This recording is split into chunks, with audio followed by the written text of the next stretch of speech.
Good morning, and happy Saturday, everybody. And what a glorious Saturday it is. Feels like this has happened a few times now. We're coming to you on a Saturday morning and talking about all of the money that we made yesterday. And that's exactly what happened yesterday. So I was on with Sharpie yesterday. If you follow me on X, you saw my post on it. You saw pretty much everything.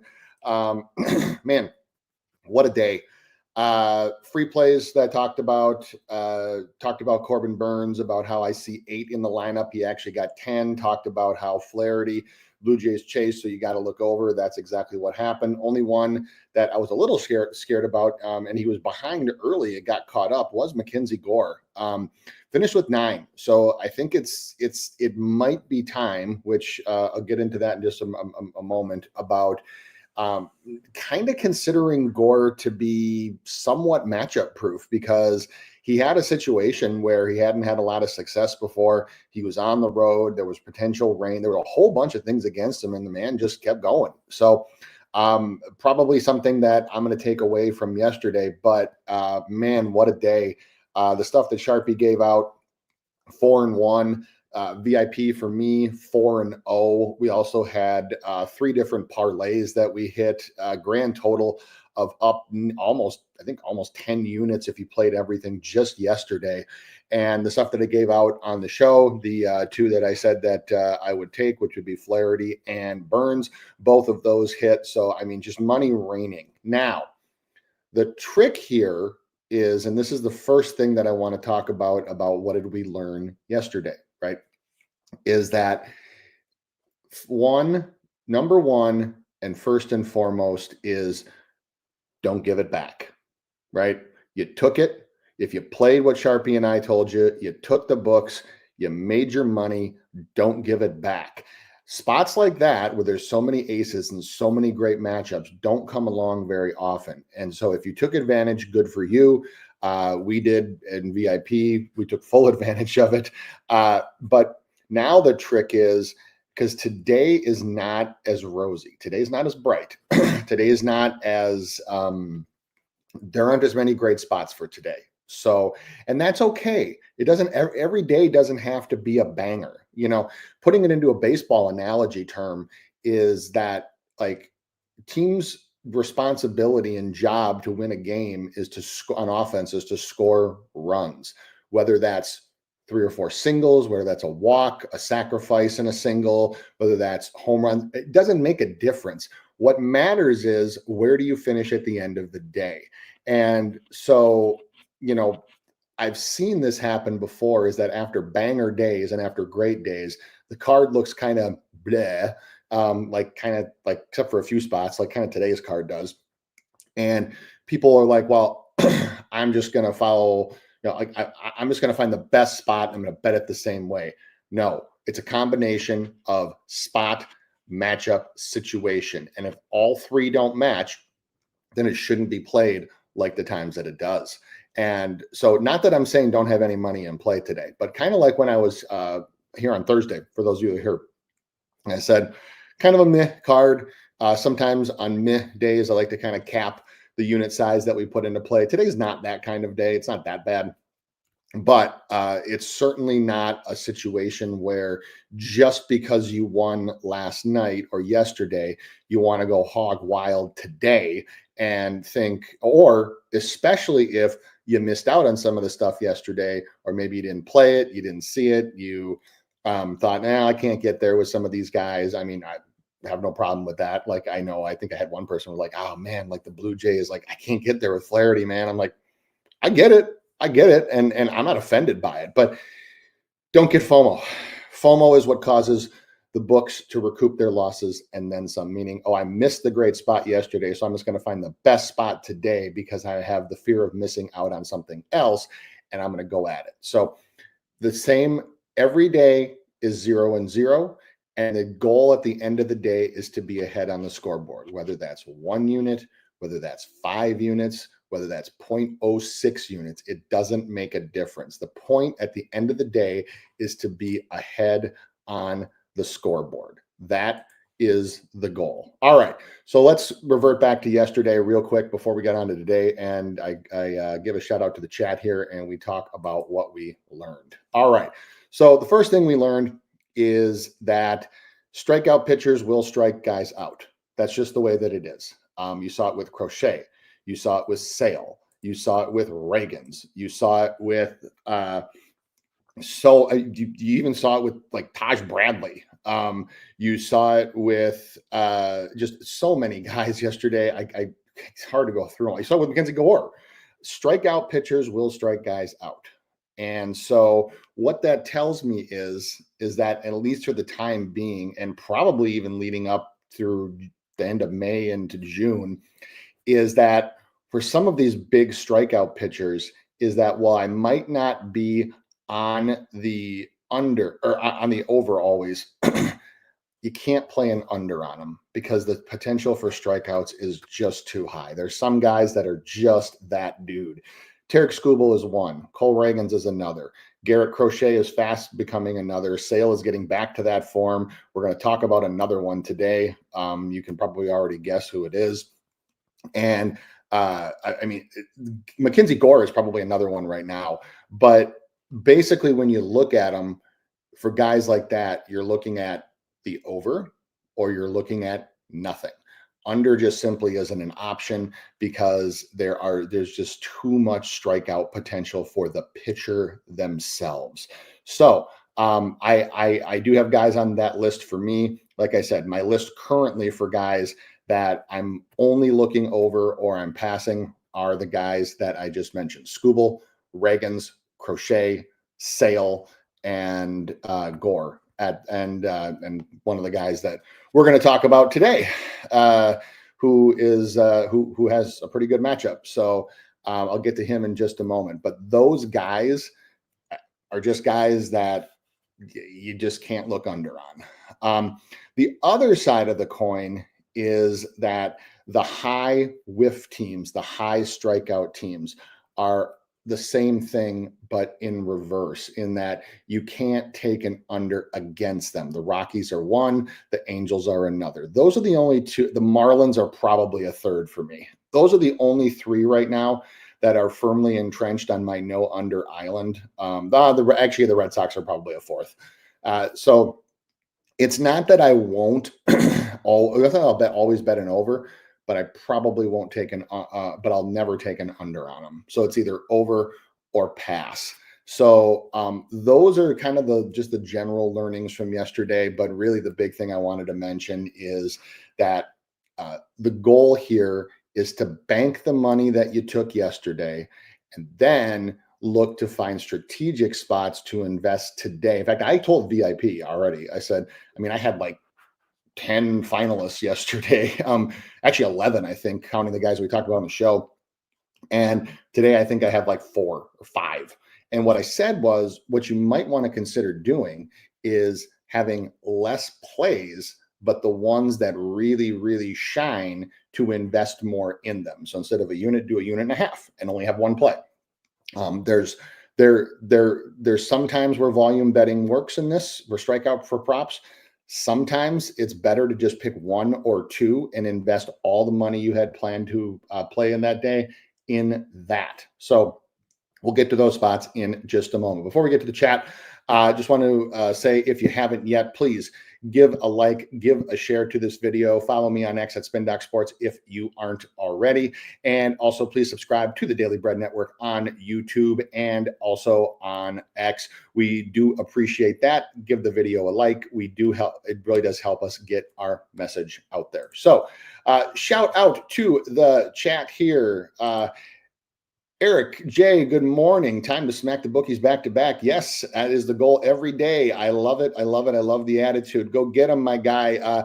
Thank you, my friend. And if you don't follow, go get him. He's killing it as well. So I think 7 of last 8 or something like that. I know you told me last night, and really having a really great May so far. So congratulations to you. Keep killing it as well. Roger, my friend, good morning. Always with us. Thank you for being here. And yes, it was so beautiful. it was a beautiful day for me too. For those of you that were on Sharpie's show yesterday, my son graduated high school, graduated with honors, had a whole bunch of accolades. Couldn't be more prouder of him. He's actually he's off at graduation parties already. There were grad parties that started at 9 o'clock this morning, the day after graduation. Man, I feel, man, those families deserve a medal. But beautiful day for me. And then obviously after the ceremony and everything was over, as we were in the car going home, I was just kind of checking, and I'm like, oh, that hit. Oh, that hit. I'm like, oh, and I my messages were blowing up, and people just were sending me broom emojis, and I'm like, oh, we won everything. I had no idea because I was in the graduation ceremony. So, anyways, it was a beautiful day. Mario, my friend, good morning. Always glad to have you here. Justin, thank you for being here. Appreciate you, my friend. And Kid Keon, Wheeler Dealer Day. Yep. We'll be talking about him in just a moment. And thank you, Eric. Thank you. Yes. Saying congrats to your son. Thank you. Yeah, it was a wonderful ceremony. It was really well done. And yeah, we couldn't be prouder of him. So Jonathan Matthews, good morning, my friend. Welcome in, saying, do you like Juan Soto home runs or over 1.5 total bases bounce back spot? I will get to that at the end. For last bets and everything. So hold that thought. Be right back with you on that one. But for this, we will, I'll bring up the swing chart here in just a second. Swing chart is the one that was updated last time I was on. I only update it probably like once every 4 or 5 days or so because things don't change that much. And we will get on with the business of the day. So for those of you that were talking about him already, I mean, who else are we going to start with? Zach Wheeler, righty, gets the Pirates tonight at home. The righty striking out guys at 27.7%, walking guys at 4.5%. 6:05 p.m. first pitch with an over at 7.5. Both sides are juiced. This is right where I expected it to be. You can't put it at 8.5 for reasons why I'll make clear in just a moment. And I also don't think that, I mean, you certainly can't put it at 6.5. So this is exactly where the line should be. I have to believe that they're also setting it because and letting it just letting the market decide. There's also some questions about who's actually going to be in the Pirates lineup. So let's take Wheeler in a vacuum first. Wheeler living in the zone this year at 53.9%, striking out lefties and righties at about the same clip, 32.4 versus 34.6. The Pirates projected lineup right now, and don't take a whole lot of stock into this because you have O'Neal Cruz, who was potentially going to be back, but then wasn't. You have, I know that Berg, who might be watching right now, was saying that one of the offseason acquisitions for the Pirates might be making a debut today. You have three different spots, three different projected lineups. You have a few guys that are consistent across the board, but you have three different projected lineups. And the Pirates have gotten into this habit of not releasing their lineup until like an hour before first pitch. So I'm going with the best that I could cobble together. I don't know if this is going to be the projected lineup. It might make a difference, so hang with me on that. Wheeler at home with an absolutely gaudy strikeout percentage of 39%. That is just absolutely ridiculous. Now, when I go and look at the zone here, Wheeler not only is in the zone, he's also elite at getting zone whiff, only allowing 75.8% zone contact, which is one of the better marks of all pitchers, all starting pitchers in baseball. Certainly one of the better marks that is on the board today.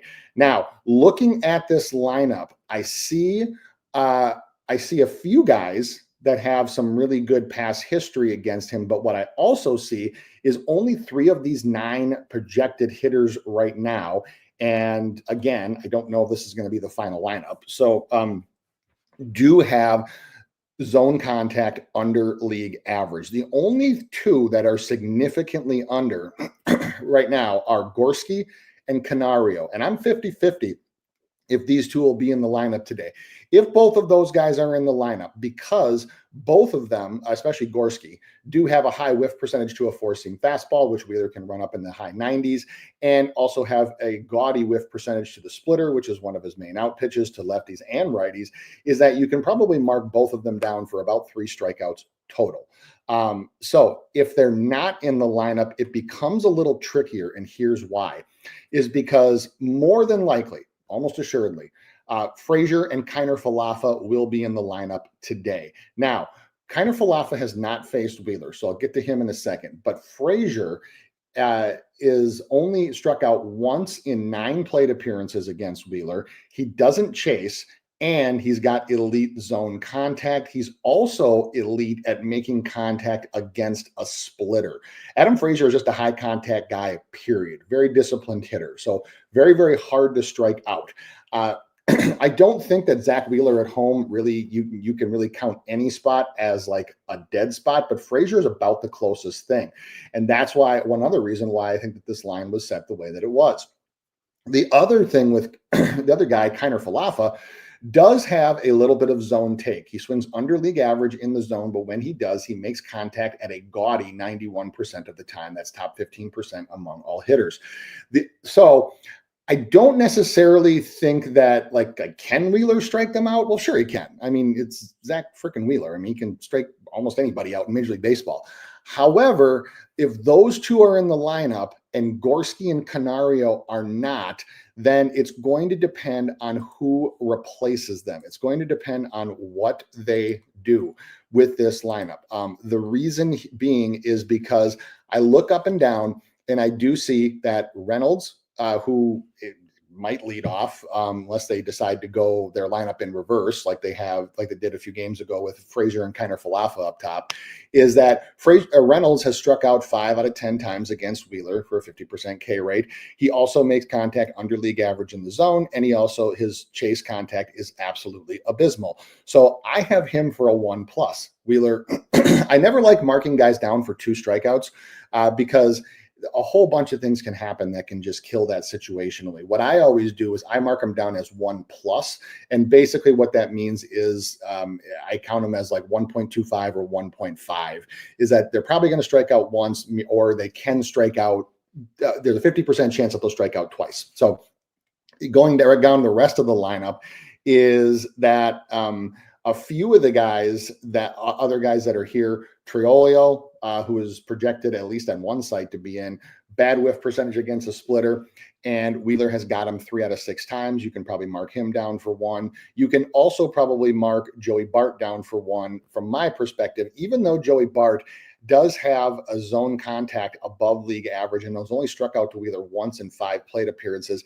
His whiff percentage against a splitter is poor. He also takes in the zone. This has been one of Wheeler's best seasons of his career with not allowing zone contact. So you add all that up, and I think that Bart can be gotten as well. The rest of the lineup is kind of a toss-up, and I'm coming up with a wide range of totals here. I'm coming up with totals anywhere from 6 to like 9+, and it's going to depend on where these guys are batting and where and who is in the lineup today. Umpire James Hoy is pretty neutral. There's not a whole lot to gain from that, but right now the lineup that I have up and down for the Pirates is Reynolds, McCutchen, Bart, Gorski, Hayes, Triolio, Frazier, Kiner Falefa, Canario. Again, don't quote me on this one. I'm not super confident that will be the final lineup construction or order. If that is, or it's some variation of that, I have it down for about a 7.75 to 8.5, which means is that it might be worth a shot on the over. Zach Wheeler is also one of those pitchers where, especially at home, you cannot bet the under on this man. Not a guy striking guys out at 39% at home. So it's over or it's nothing, and the final lineup will determine. So what I'm looking for because I know some of you like to kind of like bank that and check back later when the lineup does come out, is the guys that I don't want in are Frazier and Kiner Falefa. If I can get one of them out, that would be great. I'm probably not going to. The guys that I want in, Reynolds, who probably will be in for sure, Gorski, Canario. Those three, if you get those three, and if either Frazier or Kiner Falefa is out, then it's definitely worth a shot on the over. Just know that playing the under here just isn't an option. But there are so many question marks with this Pirates lineup that I'm going to have to wait.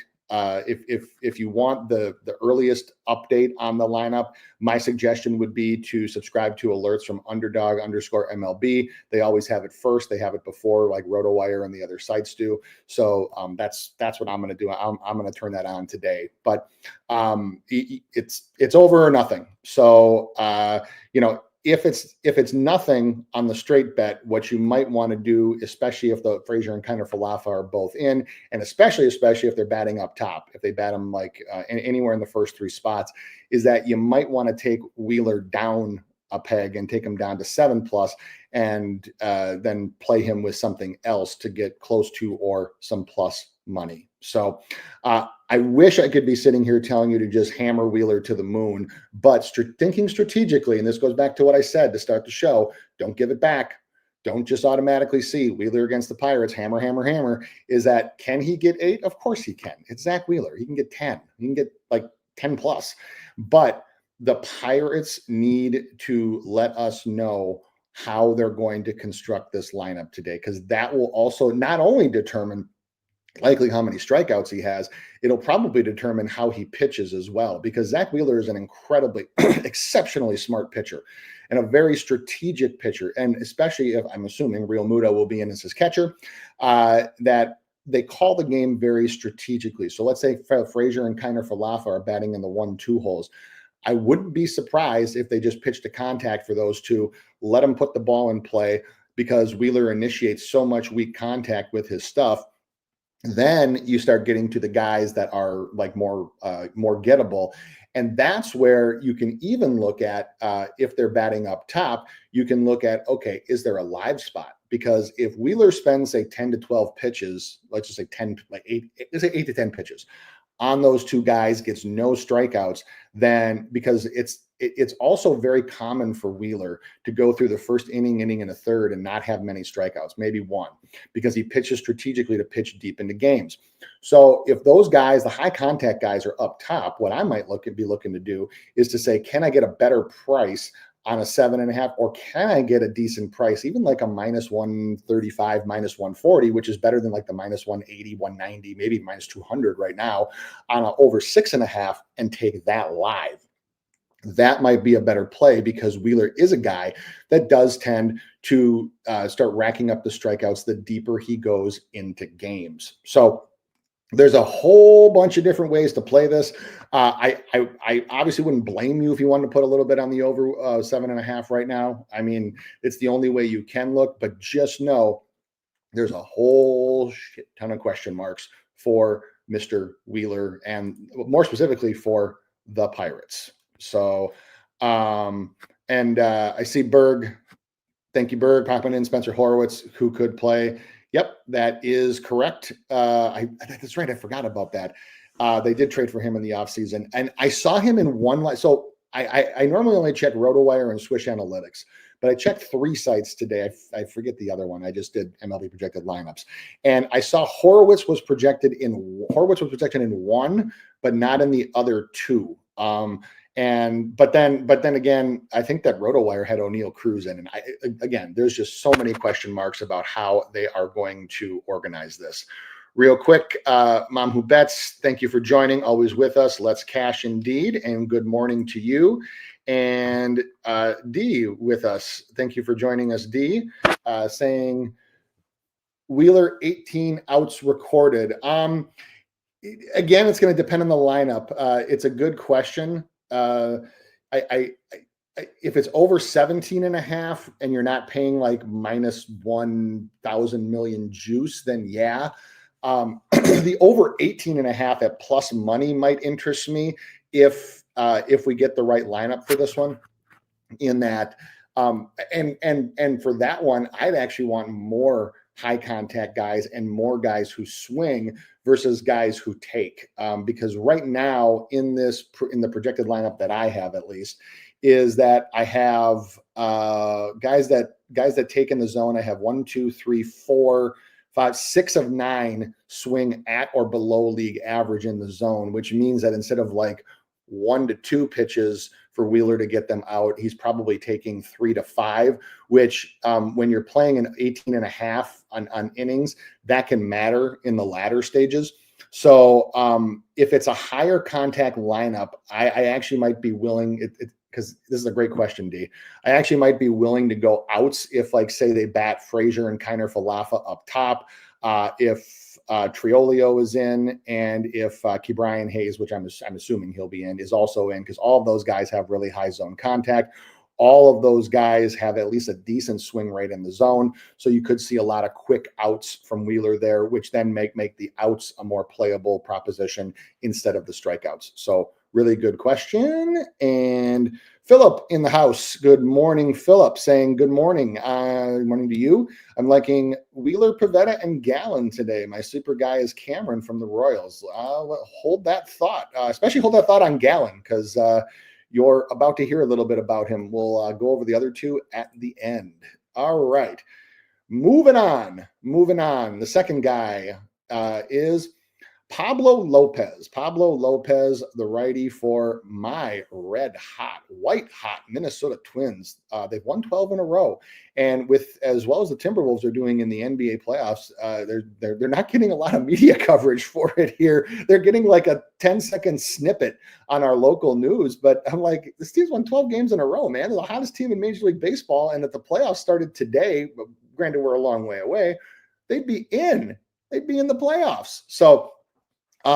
But Pablo Lopez for the Twins, striking guys out at a 27.7% clip and walking guys at a 4.5% clip. He gets the Brewers at 7:15 p.m. today. You have an over 5.5 at -145 with an under 5.5 at +110. All right. Few things about Mr. Lopez is first and foremost is that he has greatly improved his zone contact allowed. He has greatly improved it. It was close to 90% for a while right after he came back from injury. Now it's down to 82.8, and which is almost at MLB average. So it's going in the right direction if you like overs.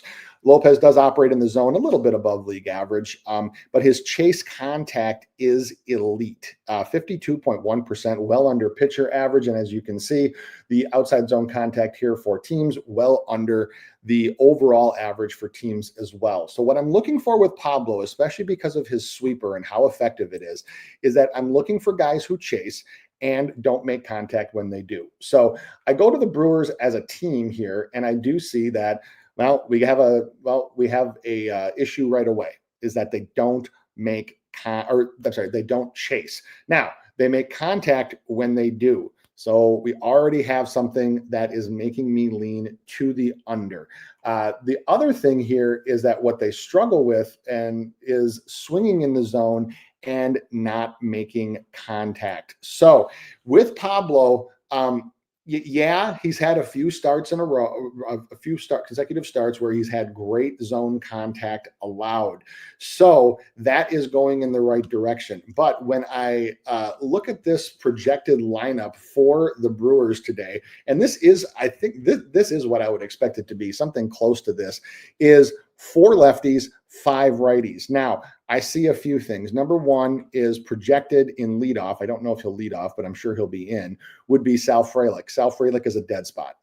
He's the closest thing to a dead spot. He's like an Arise. High contact, good swing metrics, very, very disciplined hitter to the tune of, I talked about that chase rate. He only chases at 20.8%, which is 7% above under hitter average. He makes contact at 75.4, which is, as you can see, well above the overall average and way, way above hitter average. So Sal Frelick is a very high contact, almost dead spot type of guy. Next, I'm going down.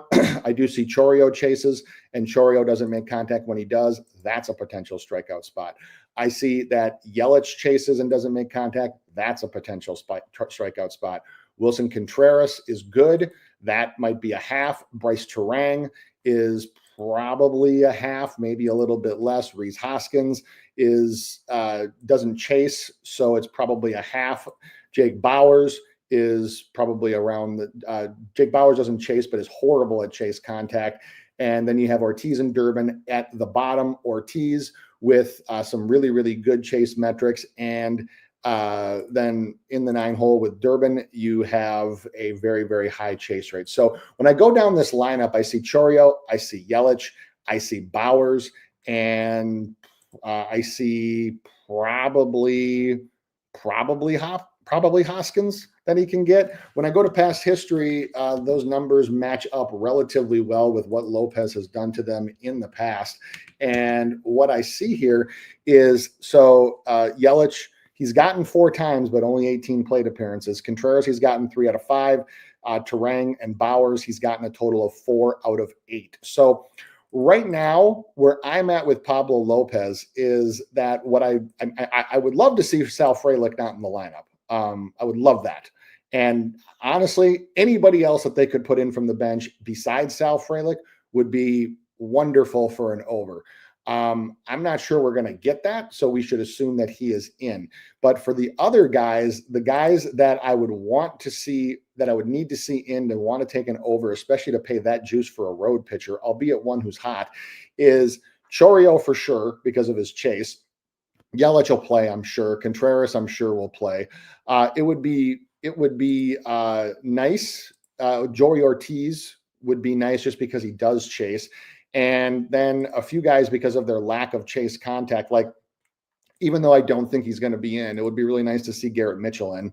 And it would be nice, even though he's projected, to see Bauers in. So what I'm saying here is that right now, where I'm at with Pablo is that I do have a slight lean on the under here at plus money. I think the under at plus money has more value than the over, heavily juiced for a pitcher on the road.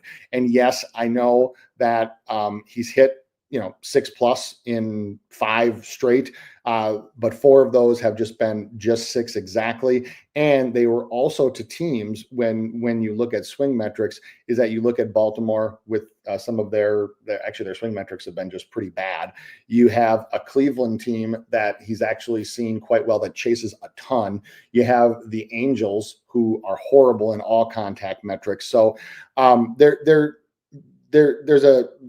been some good matchups for Pablo. I'm not saying that I don't like him today. What I'm saying is that right now I see more value in maybe like a small bet on an under, like a half unit bet on an under 5.5 at plus money. If you have to play it now, if you want, you can wait until the lineup is released, and definitely if Frelick is in and batting high in the lineup. So let's see.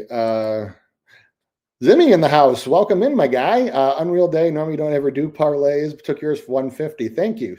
Yes. As I said to start the show, we whipped them last night. Parlay after parlay after parlay after hit after hit after hit. It was a whole lot of fun. So I'm a firm believer in that those spots, and I'll say this again, those spots don't come around very often, but when they do, you have to make the most of them. You have to attack, because while I'm a firm believer that books don't make mistakes in setting lines, because remember, the whole point of setting a line for anything, props are a little bit different market, but on anything, is that you want an equal amount of action on both sides, because then the losers pay the winners, books take the juice, and you're done. Now, really, I think that when spots like this present themselves, when there is value on a side because of the pitcher situation, you have to take advantage. And so, normally, and Zimmy, you're right. I normally don't. I'm normally pretty parlay and like high risk like that averse, except for when the situation calls for it, and it called for it yesterday. Today, not that day. Today, you're just going to see straight bets. I don't see a lot of parlay spots. I see today as a grinder day where we just grind out a little bit of profit, and that should be everybody's watching's goal, especially if you're playing props, is that today's a grinder day. All right. And last but not least, he got mentioned earlier, so I mean, we will for sure talk about him. Zach Gallen for the Diamondbacks, striking guys out at 24.8%, walking guys at a 5.9% clip. That says Houston. That's not right. I'll fix that. That is Colorado, actually. If it was Houston, the line wouldn't be 7.5. This game, first pitch is at 8:10, and the line is a sky high. Like, oh, baby, is this line up? For a good reason, given the opponent, but 7.5 with a heavy juice on both sides, or on the under for this one. I see what you're doing, Books. I see what you're doing. Is that I think that they got murked up a little bit last night with Corbin Burns and the Rockies on the road. And Corbin Burns, who had usually been a 5.5 and was a 4.5 in some spots, went up to they brought him up one with normal juice, and in VIP we pounded on him. We pounded Burns. Easy hit when he got 10. Now they're not making that move again, because Zach Gallen over the course of the season has been in a 5.5 every single start this year. And now all of a sudden we get the Rockies tax, which would be up from 5.5 to 6.5, because remember, he's only averaging 6 strikeouts a game. So he's up 1 from average, which would be 7. Now we get a sky high 7.5.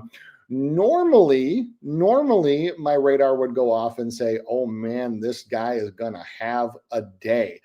However, I look at Gallen's track record against, and because to be fair, he has faced some teams that have had some really good swing metrics. The Dodgers, the Mets twice, even though he got 6+ in both of those, the Cubs twice, and the Brewers, who don't chase, and I'll explain why that's important in a moment. But I get why the line is set the way that it is. They want you to have to pay up for Gallen. Now, when we're looking at the Colorado Rockies, the only thing that you can touch is the over. They're on no under island. Their swing metrics are god awful. They have, even though here over the last few weeks they're number 20 overall, you can see that's not indicative of how bad some of these guys' swing metrics are. So you can't play an under on them. You especially can't pay juice on the road against them. So the under is off the table. So now we're looking at a couple potential options. Number one is, do we throw it out on the dock and do we just pass on it, which is always an option, and that doesn't cost you a thing. Number two is, do we pull him down to a 6.5, pair him with something? For example, I mentioned if we get the certain lineup for Wheeler, do you pull them both down? And do you pull them both down to say 7+, and then take some plus money on a more reasonable line? Or do you say, fuck it, gamble, and do you go for the big plus money? Now, looking at the Rockies lineup at the moment, which is projected to be 5 lefties and 4 righties. So this presents an issue right off the bat, because Gallen does have a discrepancy in striking lefties out versus righties this year. To be fair, some of the teams he's faced this season, there have been a few teams that have high contact lefties. I get that. But there is a discrepancy in righties versus lefties to the tune of 29.3% versus righties, 21% versus lefties. It gets even more of a disparity at home. 26.2% versus righties, 13.9% versus lefties. Now, the lefties that he's faced at home have been the Dodgers, the Mets, the Braves, the Brewers, the Orioles, and the Cubs. So a mismatch of teams, but it's enough where I can see that there is a discrepancy. This is something a little bit new for Gallen, because he's been very good throughout his career. His metrics are within 2 to 3% of each other every other year in his career, except for this one. So I wouldn't just totally take him off the table because of that.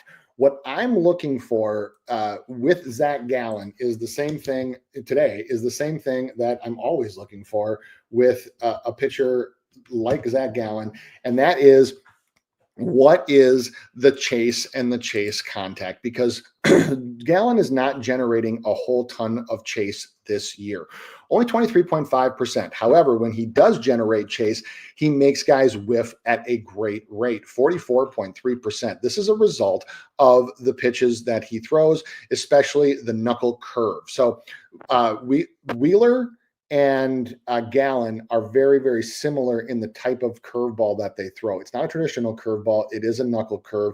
And if you're looking at it, if we're looking at it on our clock, he does come in with his four-seamer and cutter up here in the 12-1, 12-2 range, and then goes almost straight down. It's almost 12-6. And some of them, sometimes they are in the 6-7 range with the curve. Sometimes, like I said, when he's got it working, it actually comes in like the four-seamer and then literally just like, it's actually a beautiful thing to see. There's some videos on YouTube where it just comes in like a four-seamer or cutter and then just off the table and becomes impossible to hit. Now, that pitch is generating a very, very solid 44.8% whiff rate. So we go to our Rockies team, and I mean, really what I'm looking for with this team, because very, very few of them actually have good chase contact, what I'm looking for is guys that do chase. So I look at Doyle. Doyle chases about league average and is projected to lead off. I look at Tovar. Tovar is average for actually. Tovar chases a lot. Tovar chases way above league average, almost 40%. I look at Beck, McMahon, Goodman. Beck is above league average. Goodman is way above league average. McMahon is slightly above league average. So from all those four, there's probably 2 to 3 strikeouts to be had right there. I would probably go with 3. The next 3, Goodman, Toglia, and Moniak, if this is who they, or I'm sorry, Toglia and Moniak, if this is who they go with. Toglia I can put for 1, Moniak I can put for another one because of their chase and their lack of chase contact. Then this is where it gets tricky, because in the 8 and 9 hole projected to be in, but one of them didn't play last night. So Amador has been one of their higher contact guys and one of their tougher guys to strike out. So I still would put Amador for about a half. Now, the one that could be a potential dead spot because of his contact metrics, but he didn't play last night, was Nick Martini. Nick Martini not chasing and a 72.1% contact rate when he does. Now, Nick Martini is going to be a dead spot if he is in this lineup tonight. Now, he didn't start yesterday. I would expect him to be back in the lineup tonight.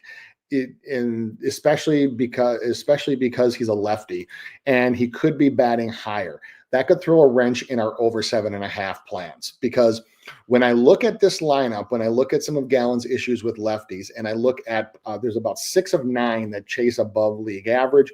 So I come up with 5 to 6 strikeouts for sure. Now the question is, can we get to 7 or 8? If Martini's not in, I think that there are multiple paths to 8. If not, then, or if he is in the lineup, then it becomes a little trickier, because you can almost mark him down as a dead spot.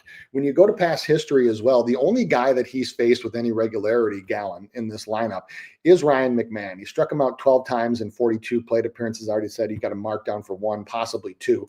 So when I look across this lineup as well, he's gotten Doyle 4 out of 6 times. He's also gotten Stallings a few times, and he struck out Toglia in both times that he's faced him.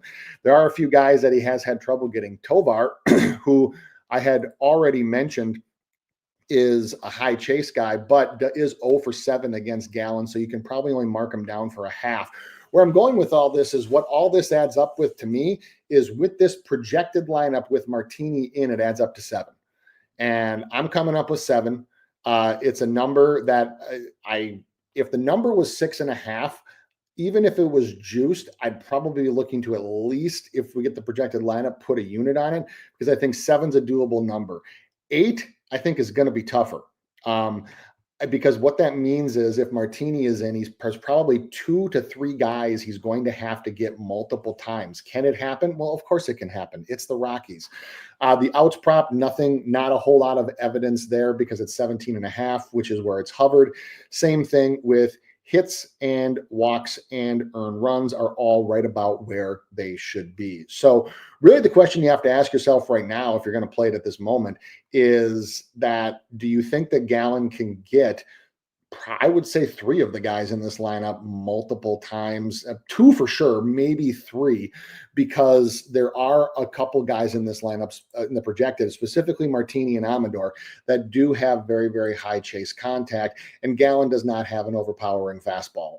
He can run it up, he can get guys with it, but overall for the season, his four-seam fastball is only generating a 16.9% whiff rate. So you're going to have to get guys with the curve. You're going to have to get guys to go fishing. The other thing is his changeup actually runs outside of the zone more often than you think. It runs in the 2 to 3 range over here. And it can be an out pitch, and it's generating a healthy, almost 35% whiff rate.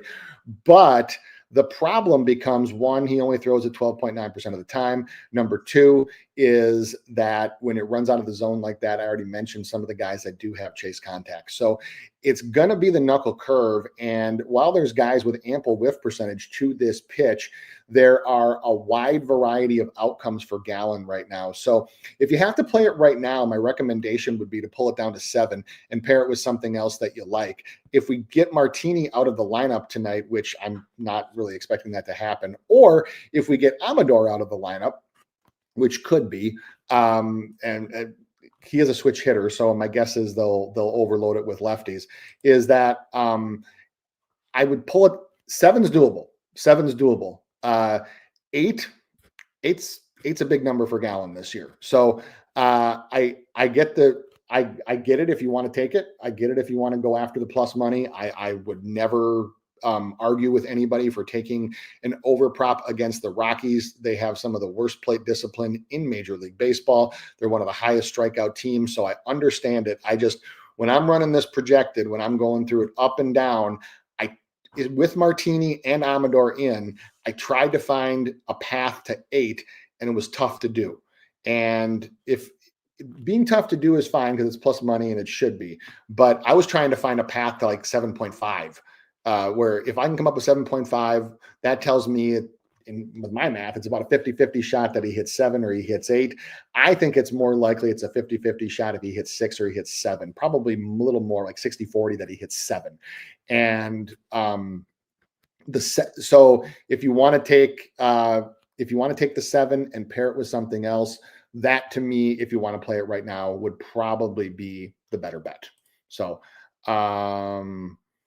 let's see. Go get him saying Gallen over 6.5 minus 140. Yep, that would be an option at the moment. To me, that would be worth it. Minus 140 would be about right. That would be man. That's a good price if that's. What book is that on actually? Because that's actually a decent price for over 6.5 with Martini and Martini and Amador. All right. So I we'll take the swing chart down and we'll go to all the comments. I'll get to everybody. First, I will start with Jonathan's comment about Juan Soto home runs or over 1.5 total bases. I mean, I'm not a big hitter prop guy. If there's anybody else in the chat that is, you can certainly feel free to chime in. What I can tell you is that lifetime, so Soto has not faced Clark Schmidt. He has, that doesn't surprise me very much because Clark Schmidt hasn't been up in the bigs for like a terribly long time, and Soto obviously played with him last year. But against lefties this year, Schmidt is limited starts, but allowing 273 average versus 167 for righties. And over the course of his career, I think it's pretty similar if I remember right. Yeah, 283 versus 221, slugging percentage 468 versus 355. I'd probably go with the total bases versus a home run, because if I remember right, for Clark Schmidt is that I'm looking to see his ground ball. His ground ball percentage, he's a 34.2% ground ball percentage, which is actually pretty low So I might probably go with the 1.5 total bases just because of how Soto swings, if anything. We got another one. I know Philip was in here asking about or talking about my sleeper is my guy Cameron from the Royals. Yeah, I don't know. Admittedly, I don't know a ton about him, but if I remember right, he's had some decent numbers. And let me see. Let me just see where is he starting for sure. By the way, is he starting for sure, Philip? If you know, put it in the chat. Just because MLB doesn't have anything listed. All right. Okay, so saying yes, he is. Okay, then yeah. Let's see. Griffin Canning over 4.5 from D, a sleeper play. You can. It just Canning is just so blah to me. Um, I gave it a fleeting thought. I'm not going to lie, but my issue with that is that the Yankees take so many pitches. Is that they take a lot and Canning, but the other part with that is that they don't chase. And Canning needs to get chased to get strikeouts. He's got a 45.5% chase contact rate and a 29.1% chase rate. Both of those are well better than pitcher average. And the Yankees just aren't that team. They will take a lot of pitches. And when I look at Canning's, if I remembered right, I think what drove me off of it was, let me just bring it back up for Griffin Canning's numbers. If I remember right, it was the walks. The walks at 2.5. Yeah, he's hovered between 1.5 and 2.5 this year. And then his hits were up as well. So 5.5 versus the normal 4.5 that it's at. Earned runs, the over 2.5 was pretty heavily juiced. Part of that is the Yankees tax for playing in Yankee Stadium against a team that's so public like the Yankees. But I mean, it's not the worst play in the world. I think it's a 50-50 shot. And then for me, I calculate it as about between 4 to 5. And so it's a 50-50 shot for me, and you're paying juice on both ends. So there just wasn't enough value for me. But if you wanted to put it with something, or if you see a lineup that you like, I'm not gonna argue with it at all. So and then Kid Keon asking, Grant Holmes against Boston. I mean, over is the only way to go if you are going to play that. With Grant Holmes, the only thing that I'll say about Holmes is that he's had this happen in a couple games this year where he's gotten some early strikeouts and then guys have caught up to him and it's just kind of fallen off the table. The one thing that he does have going in his favor is that he does operate in the zone a lot, and Boston is one of the worst zone teams in Major League Baseball. In fact, over the last 14 days, they do have the second worst zone contact rate in all of MLB, and that is where Holmes operates. On the road, though, trying to squeeze out a sixth strikeout from him might be a little tough, but if you want to take a small shot on it, I mean, over is the only way to play it for sure. I understand why you want it though, for sure. Roger asking thoughts on Giolito and Matthew Boyd. Giolito, I just don't like his stuff anymore. I also don't like the way that this one is lined. Even though it's the Braves and the Braves can be very, very prone to strike out, is that Giolito's, I mean, he's got okay stuff since he came back and was signed by the Red Sox. But I look at his overall pitch mix this year, and the spin on multiple pitches is down. I mean, the man really, he throws a slider and a curve, but really he's a 2-pitch pitcher. He's a 4-seamer and a changeup. And his pitches have picked up some velo this year, but the whiff just isn't there. I mean, his changeup was generating a 35% whiff rate last year. This year so far is just 13.7. And the added velo has actually done him, I think, some harm versus some good. The other problem is he operates in almost the exact same area of the plate. So he operates in that 12-2 area on damn near every pitch he throws. I get the look especially against the Braves, but like as a pitcher, he just doesn't really do it for me. And then Matthew Boyd. Yeah, Boyd made it through a few rounds of cuts for me. I'm waiting for a few of the books to come out with his line, because I know FanDuel doesn't have it yet, but or at least they haven't shared it. I'm going to go actually to FanDuel itself. At least they haven't shared it with the composite sites that I use. And I just want to see if it's on there, and just want to see if it's up. And yes, it is. Yeah. Okay. So FanDuel does have it lower than everybody else. So there's a lot of discrepancies on this one. I see 6. I can see 6. Getting 6.5 might be tough. What I might be more willing to play with Boyd is his hits allowed under 4.5, because he's hovered between 5.5 and 4.5 most of the year, if I remember right. Matthew Boyd, yeah, his hits have actually hovered right around there, and his earned runs are heavily juiced to the under 2.5, which they've hovered between 1.5 and 2.5. So I might be more willing to take a hits allowed prop at plus money than I would try to squeeze out the extra strikeout. What you can also do with Boyd, if you want, is you can take the 6 and you can pair that with really anything else that you want, with something else that you like. And I also see Go Get 'Em saying that the over or the 6.5 on Gallon is -140 on Fanatics, -145 on DK. That's actually down on DK. So they either moved it on their own or they got some under money, because this one actually opened on DK at 7.5. If I remember, it's actually. My DK is showing 7.5, but and I don't have Fanatics up. So, but if you can get 7+ on Gallon, that is a good price. That's a good price to have.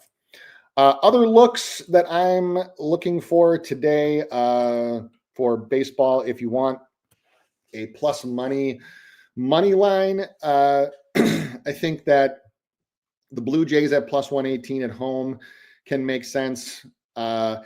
I am in just total fade mode on the Orioles right now. So the Nationals at +130 can have some value for those who are just watching for the first time. Whenever I give out leans on money lines, it's only at plus money ones. I don't do juiced money lines for Major League Baseball. So those are the two that I would look at, or the two that I would look at would be the Blue Jays and the Nationals for today. And then if you're looking at playing a full game total, the Phillies over Phillies team total over works for me, and then as does the actually the Braves team total I think has some value as well. The over for that game probably has value too. Just the full game over at 9.5. There's actually some signs, going back to Roger's question, there's actually some signs that Giolito might get smacked around a little bit today. And I think that would do it. So, all right.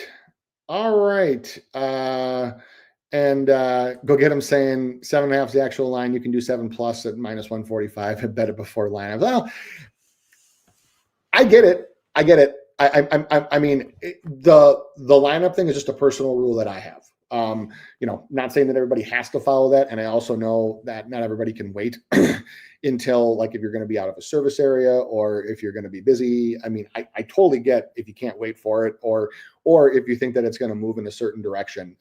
It's just my own personal thing, is that just I personally have, and part of it's just like mental, like me, is that just needing to see who is actually going to be batting and what those numbers do. But 7+ on Gallon at -140, -145 is a fair price at the moment. All right, that's going to do it today. Thank you, everybody, for joining. If you haven't yet, please subscribe to the Daily Bread Network on YouTube and follow me on X. Please like the video. Appreciate all the love, all the follows, all the joins. Appreciate you guys. Run it through the chat one more time. Eric, Go Get 'Em, Roger, Mario, Justin, Kid Keon, Jonathan, Kevin, Berg, Mom Who Bets, D, Philip, Zimmy, all of you guys, thank you so much for joining. Appreciate you. No show on Sunday, off tomorrow, but back with you on Monday for more info. Now, send out a link yesterday. If you wanted to get all of my plays every single day, there's a link on there to join Win the Day VIP. We can get you in for a week. We can get you in for a month. We would love to get you in. And at the buzzer, DMAC, what's up, my guy? Joining DMAC, NFL broadcast partner as well. Joining, what's up to DMAC? So thank you, everybody. But like I said, the link on the post from last night can tell you how to get in and get you in for a week, month, whatever, to get all of my plays every single day. But remember, just because you won yesterday, don't give it back. All right. Best of luck with if you're tailing any of this or anything that you're on today. Let's beat them in again today. We'll see you Monday.